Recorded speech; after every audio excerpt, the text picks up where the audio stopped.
All right. So it is not just Nancy Pelosi who has been hit by a thunderbolt literally on the road to Damascus. A lot of people have been seeing the light on Israel all of a sudden, all at the same time. It's kind of remarkable. So we've seen Nancy join 40 House Democrats.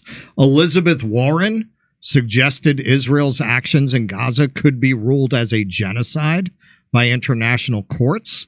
And it's not just elected officials. It is media pundits that you would never expect. This is from Suleiman Ghali, posted this. The cracks in the walls of the dam are getting bigger. Former Condoleezza Rice advisor and NSC spokesperson Elise Jordan erupts at President Biden's unwillingness to condition weapons aid to Israel. Keep in mind, this is a former Condoleezza Rice advisor. She worked in arguably the most criminal administration this nation has ever seen. This has been bubbling up from behind the scenes for a while. President Biden, frankly, is furious, and Prime Minister Netanyahu. But yet still his administration has not conditioned weapons sales, conditioned aid. They haven't done it yet. Now, maybe this is the moment that comes. This also happens just, we think, a week or two perhaps before this Rafah offensive, which really could be a flashpoint. Okay, I'm so sick of hearing how upset President Biden is. The buck stops with him. If he wants to stop arms sales, if he wants to stop the bombs that are indiscriminately killing civilians, he can. He has the power. We don't need him going and his aides going to reporters and talking on background about how upset they are. What happened yesterday is still going to happen. At Mika's conference, the head of the Palestinian Red Crescent spoke, and she was incredibly moving. This was in Abu Dhabi. And she spoke about the difficulty of aid getting in the country, period, from the north or south. And she described a process that was kind of like the TSA changing the rules every single day, going through airport security. Until those checkpoints are working and aid is going through, we don't need to be giving any more arms sale or money.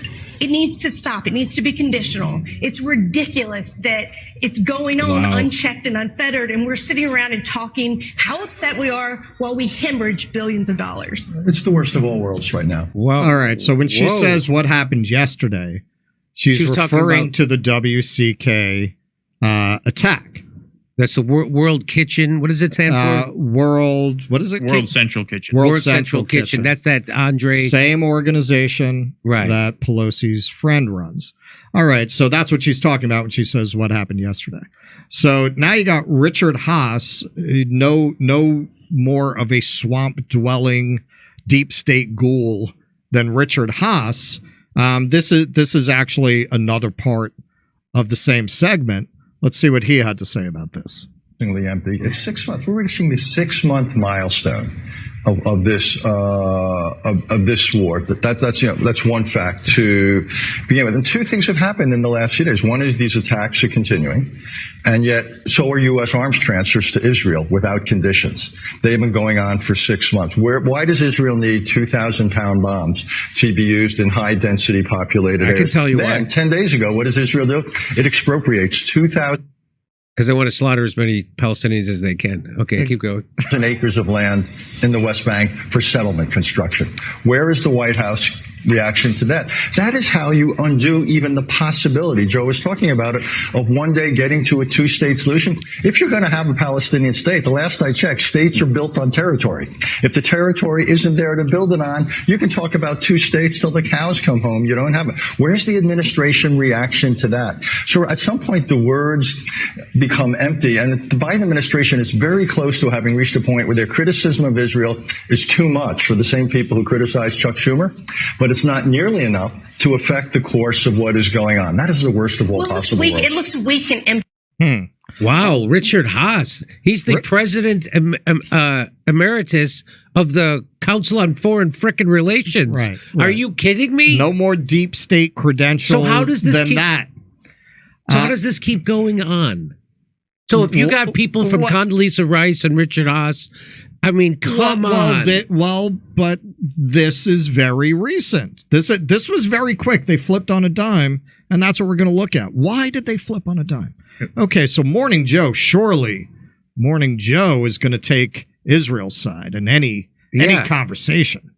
Why did Benjamin Netanyahu send the head of Mossad to Doha 3 weeks before the worst attack on Jews since the Holocaust and told Qatar to continue funding Hamas? I think, if anything, October 7 shattered that concept. And it's my understanding. But you just said you always knew they were Nazis. I always knew they were Nazis. I would never give. We were always angry that Qatar funded Hezbollah and Hamas. I want to know, why did Benjamin Netanyahu do that? Let me ask you this. Why did Benjamin Netanyahu and Donald Trump know in 2018 the sources of Hamas's illicit funding, and they still did nothing? They wanted that money to get to Hamas. I'd like to know why, because we don't know in America. Have there been any investigations in Israel at this point? I'm sure we'll investigate it, and I totally agree with you. That Qatar is a wolf in sheep's clothes. No. And I love that part. That is so typical Zionist propaganda technique to deflect. No. Oh, yes. No. Qatar. He's asking about Benjamin Netanyahu. Right. They're so used to being able to get away with this kind of bullshit that they're actually pretty incompetent once they get challenged. They're used to being not able to just make this completely irrational deflection. Why is Joe Scarborough acting like he just found this out? He's known this. I've known this. Well, we're getting to that. Because this article came out in December that he's referencing. Yeah. The New York Times article that covered that. And there have been other articles. But I mean, an article they would pay attention to has been out since December. Okay. No. I must correct you. Benjamin Netanyahu was asked by the leaders of Qatar, do you want us, Qatar, to give money to Hamas? This was in September. And Netanyahu's representative said, yes, of course. Okay. All right. So, okay. Wow. So we got into in the previous segment, how Pelosi is a personal friend and supporter of Jose Andres. Now, I want to make it clear before we get into the rest of this segment. The intention here is not in any way to minimize the heroism of the World Central Kitchen workers who lost their lives. Is it not in any way to mock or denigrate them? Those people have a kind of courage I would never know. I mean, I would not be there knowing what I know about the Israeli military, which I'm sure they knew more about it than I did.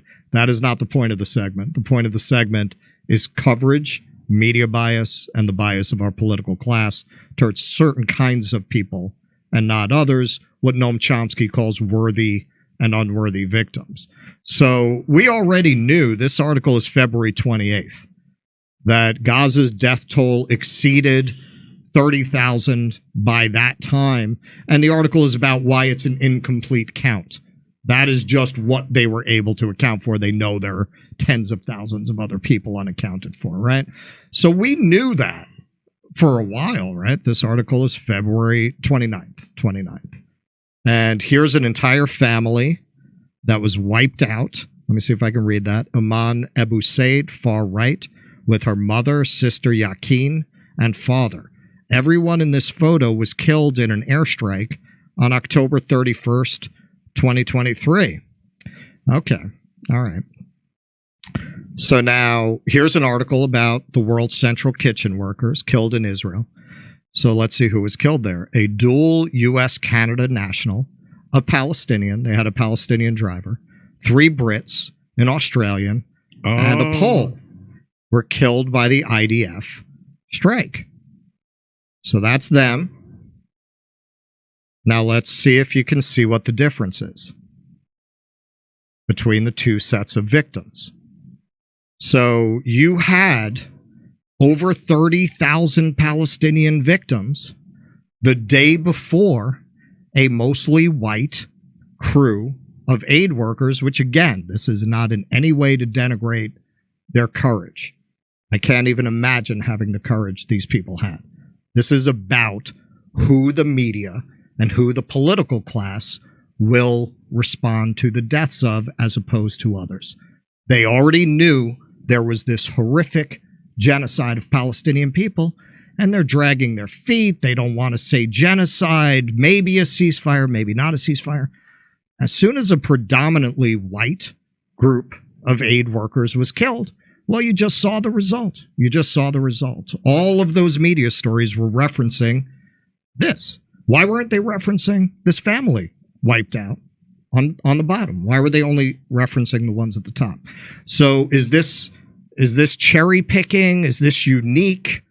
Well, no, it's not unique, because now this put together an interesting compilation of the way reporters reacted to the invasion of Ukraine. Now, it's funny because a lot of people will talk about how woke the media is, but that's really at a surface level. When you dig deep down, these are pretty privileged people from pretty privileged backgrounds who very often have exactly the kinds of biases that they want to cancel other people for. So let's take a look at this.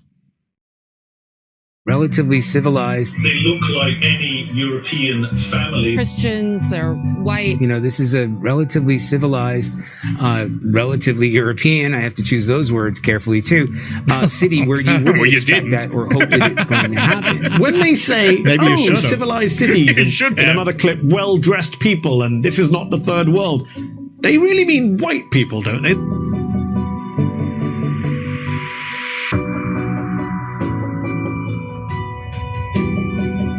Now with the Russians marching in, it's changed the calculus entirely. Tens of thousands of people have tried to flee the city. There will be many more. People are hiding out in bomb shelters. But this isn't a place, with all due respect, like Iraq or Afghanistan, that has seen conflict raging for decades. You know, this is a relatively civilized, relatively European, I have to choose those words carefully too, city where you wouldn't expect that or hope that it's going to happen. I haven't seen that guy since. Wow, we're doing this to white people now. Yep. Hey, come on, doing it to Iraq for a couple of decades. Now the unthinkable has happened. The unthinkable has happened to doing it to white people. To them. And this is not a developing third world nation. This is Europe. Wow. This is who these people actually are. Oh my God. Yeah. So as you're talking to us, Matthew, we're playing in the latest pictures of some of the refugees trying to get on trains or trying to get out of Ukraine. And what's compelling is just looking at them, the way they're dressed. These are prosperous, I'm going to use the expression, these are prosperous middle-class people. These are not obviously refugees trying to get away from areas in the Middle East that are still in a big state of war. These are not people trying to get away from areas in North Africa. They look like any European family that you would live next door to. These are not refugees from Syria. These are refugees from neighboring Ukraine. I mean, that, quite frankly, is part of it. Wow. These are Christians. They're white. Wow. It's very emotional for me because I see European people with blue eyes and blonde hair being killed, children being killed every day with Putin's missiles. Wow. You know, that was exactly the way Hitler felt, actually. Yeah, isn't that amazing? You know, about the poor, blonde, blue-eyed people. So this incident, which of course, you know, you rely on the media to tell you about these things, but they're not going to tell you about these things. This flared up a little bit, mostly in the alternative media, not a lot in the mainstream media, and then it completely disappeared. These same people who very often want to talk about how racist America is. Yes. They're the biggest racists. Yes. This is why I don't have a lot of tolerance for when working class people are defined as particularly racist. Yes. The people who are giving you that definition are the upper classes that control the conversation, who want to deflect attention from themselves. I didn't see like very overt racism until I went to college. I lived on a dorm where you had an African-American studies major in that university, was the only one in SUNY. And you also had, this was the kosher dorm. I sat down with a bunch of people from my suite who were Jewish. A bunch of black people sat down. They got up and left. I never experienced that at home. But they will not tell you that these things happen amongst their class. They'll deflect it always to the lower class. And these journalists are the ones who love to do a segment on, we were talking with Taibbi about White Rural Rage, about this book. They were all crazy about it. These are the same exact people who are crying about white people experiencing what these brown people they supposedly care so much about go through on a regular basis, have gone through for decades, largely because of Western foreign policy and meddling in their nations. You got anything, Keaton? Yeah, no, I mean, I noticed that as soon as the Ukraine war started. I mean, that was a huge story that guy, said that and then, had to apologize. I forget if he actually kept his job or if they actually fired him or suspended him. But yeah, no, look, it's very obvious. And, we can't say that the World Central Kitchen strike is a momentum shifter, because the momentum was going against Israel before that, but it certainly was a breaking point. I mean, that certainly was the point at which the dam just broke, because now when you got Morning Joe doing segment after segment after segment, advocating for suspension of arms shipments to even sanctions. I mean, that's almost illegal to talk about sanctions against Israel in this country. I mean, there's states that have BDS laws on the books.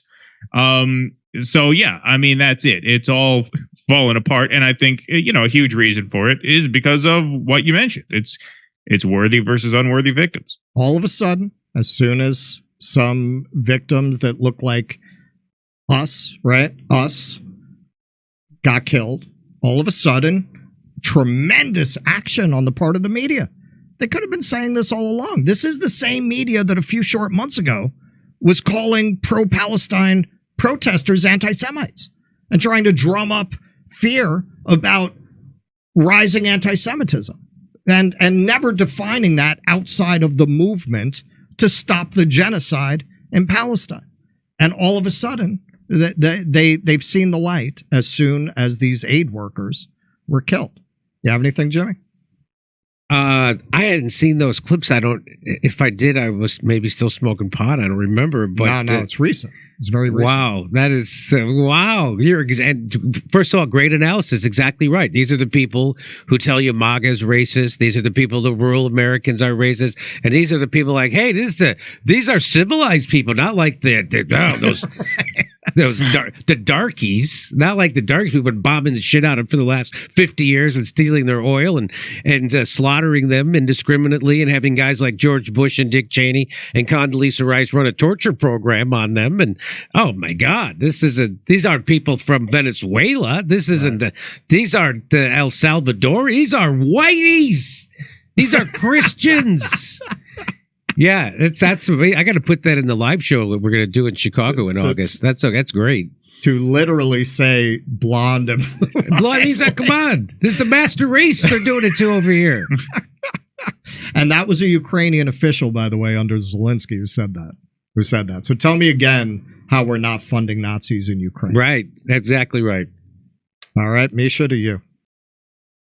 On a scale of 1 to 10, how much do you hate shitty coffee?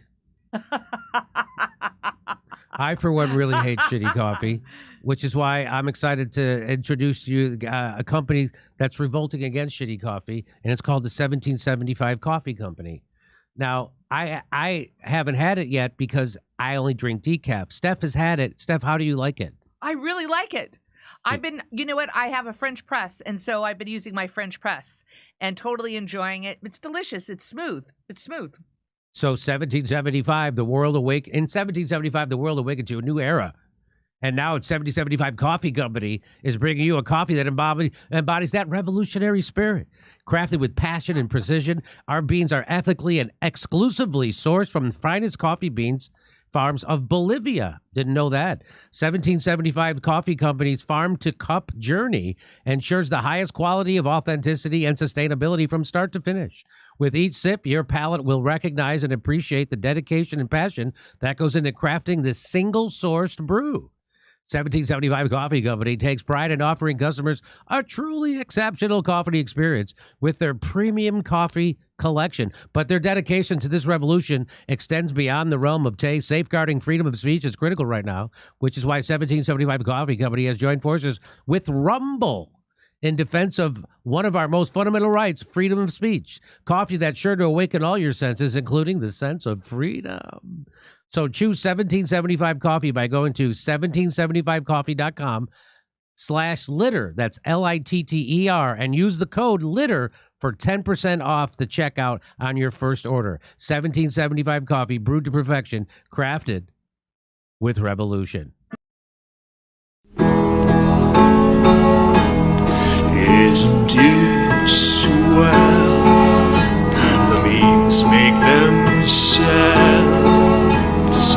They found a rabbi hole, tunnels and all.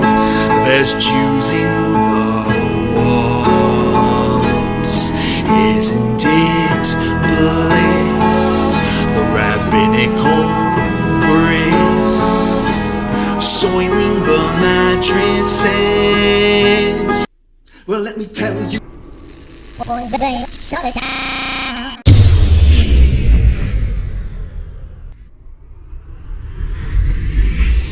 If I were Rabbi Shmuley and diddle diddle diddle digga digga diddle diddle dum, all day long I'd diddle little bums. If I were a Shmuley man, I'd peddle all my dildos, dreidel dildos, selling dildos with my daughter and her mum.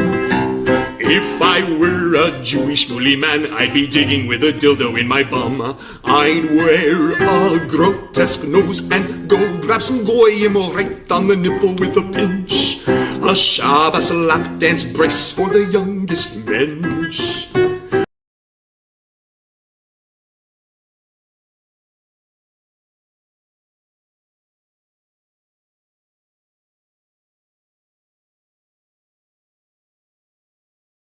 Hey, thanks for checking out our YouTube channel. Subscribe by clicking on that button down there for more AM Joy and the rest of MSNBC. And click on any of the videos right here to watch the latest interviews and highlights. And you can get more videos from MSNBC for free every day with our newsletters. Just visit